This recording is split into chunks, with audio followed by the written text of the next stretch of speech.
Hello everyone, good afternoon. কেমন আছে সবাই? আশা করছি ভালো আছে। তো দেখো, আজকেও রান্নাবান্না কমপ্লিট হয়ে গেছে, রেসিপি শেয়ার করতে চলে এসেছি।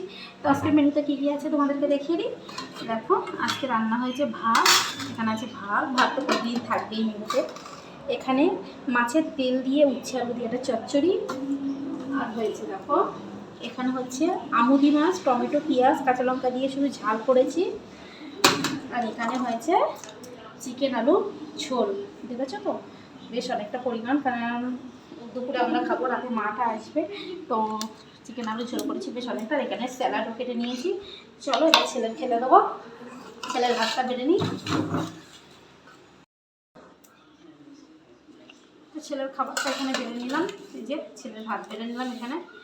তো ছেলের খাওয়া হয়ে গেলে তারপর আমরা খাওয়া দাওয়া করবো। চলো, ভিডিওটা ভালো লাগলে প্লিজ লাইক কমেন্ট শেয়ার করে দেবেন, আর ভালো লাগলে সাবস্ক্রাইব করে পাশে থাকবেন। টাটা।